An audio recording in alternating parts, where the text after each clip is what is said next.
Halo kawan YouTube, terima kasih telah klik video ini. Selamat datang di channel Overview, membahas tempat unik dan menarik dari seluruh dunia, serta mengulas isu sosial dan mengenal budaya yang ada di dalamnya.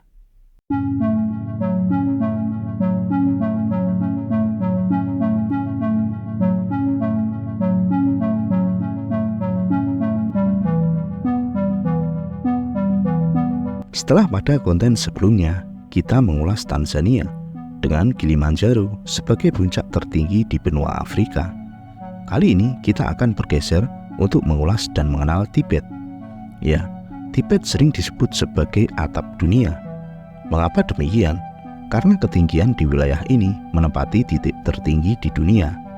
Ya, tak lain dan tak bukan adalah puncak Gunung Everest yang memiliki ketinggian mencapai 8.839 meter di atas permukaan laut, menduduki peringkat pertama sebagai gunung tertinggi di dunia. Tidak dipungkiri, Tibet memiliki bentang alam yang luar biasa. Barisan pegunungan Himalaya menjadi suguhan utama di kawasan dataran tinggi ini. Selain itu, keindahan alamnya juga terpancar dari lembah-lembah terpencil yang sangat memukau. Tibet menjadi sumber mata air utama bagi 85% populasi benua Asia. Bagaimana tidak, sungai-sungai besar seperti Gangga, Indus, Yangtze, dan juga Mekong memiliki hulu di dataran tinggi Tibet. Kawasan ini bukanlah negara yang berdiri sendiri ataupun terpisah, melainkan Tibet adalah bagian dari Republik Rakyat Cina, menjadi sebuah daerah otonomi yang dikenal sebagai Tibetan Autonomous Region atau TAR. Adalah kota Lhasa, merupakan pusat dari kawasan dataran tinggi Tibet. Populasinya mencapai sekitar 3,6 juta jiwa, memiliki luas wilayah sekitar 1,2 juta kilometer persegi atau sekitar 470.000 mil persegi. Tibet mencakup 1/8 luas daratan Tiongkok, berbatasan dengan negara Bhutan, Nepal, dan juga Myanmar. Jika dibandingkan, wilayah ini memiliki luas hampir seluas Eropa Barat.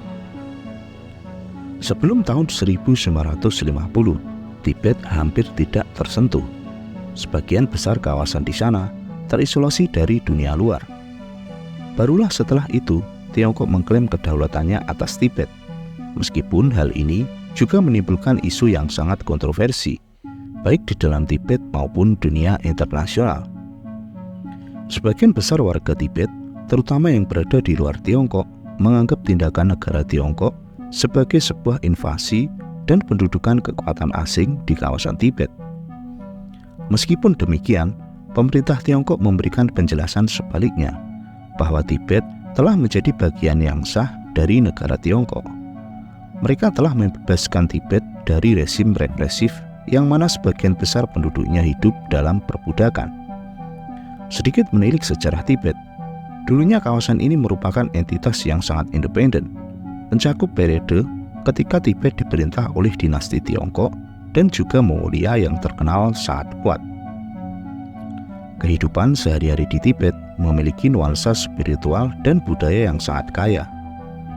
Agama Buddha juga berakar kuat di tanah Tibet, bahkan menjadi pusat dari agama tersebut, terutama aliran Vajrayana. Monasteri dan kuil-kuil menjadi tempat penting bagi warga Tibet untuk beribadah dan juga meditasi. Upacara dan festival agama juga meriah dan melibatkan banyak orang. Mayoritas penduduk lokal Tibet menggantungkan hidup mereka pada pertanian dan juga peternakan. Mereka menanam barley yang merupakan gandum asli Tibet dan mengembalakan domba, kambing, dan juga yak. Tibet memang identik dengan yak.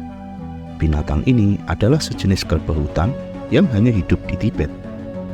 Yak ini sangat berharga bagi penduduk lokal Tibet, memberikan susu, daging, dan juga bulu yang sangat bermanfaat. Orang-orang Tibet sering mengenakan pakaian tradisional yang terbuat dari wol dan juga kulit. Pakaian ini hangat dan tahan terhadap cuaca dingin di dataran tinggi. Memang hampir semua tempat di Tibet memiliki suhu yang fluktuatif. Temperatur rata-rata adalah 20 derajat Celcius di musim panas dan minus 15 derajat Celcius di musim dingin. Siang hari bisa sangat terik menusuk, namun malam hari akan berubah drastis menjadi sangat dingin dengan angin kencang. Seni dan kerajinan tangan seperti lukisan kain, patung Buddha, dan perhiasan emas merupakan bagian penting dari budaya Tibet. Warga lokal di sana juga terampil dalam membuat karpet dan pakaian bordir. Perayaan dan juga festival seperti Losar, Tahun Baru Tibet, dan juga Soton, Festival Susu, dirayakan dengan semarak oleh penduduk lokal di sana. Pertunjukan tarian, musik, dan juga drama tradisional menjadi bagian dari perayaan ini. Di balik keunikan budaya serta kemegahan alamnya, perlu diketahui bahwa Tibet juga menghadapi berbagai tantangan seperti modernisasi, perubahan iklim, dan isu-isu politik. Meskipun Dalai Lama ke-14 sebagai pemimpin kawasan dan juga spiritual Tibet menyetujui perjanjian damai dengan syarat otonomi regional, akan tetapi pemerintah eksil Tibet masih memperjuangkan kemerdekaan dan otonomi hingga saat ini. Masalah kekayaan alam dan lingkungan juga terjadi di Tibet. Pembangunan infrastruktur oleh Cina, seperti proyek pembangkit listrik tenaga air, dapat mengancam lingkungan dan keberlanjutan ekosistem. Sementara itu, secara perlahan, Tibet juga kehilangan identitas budayanya, ditandai dengan adanya modernisasi dan dominasi budaya Cina yang mengancam identitas asli budaya Tibet itu sendiri. Bahasa, tradisi, dan juga agama Tibet menghadapi tekanan untuk beradaptasi dengan norma-norma Cina. Ketidaksetaraan ekonomi juga terlihat di kawasan ini. Meskipun ada pertumbuhan ekonomi di Tibet, manfaatnya tidak selalu merata. Mayoritas investasi dan kemakmuran tampaknya menguntungkan warga Han Cina, sementara warga Tibet masih menghadapi tantangan ekonomi yang cukup sulit.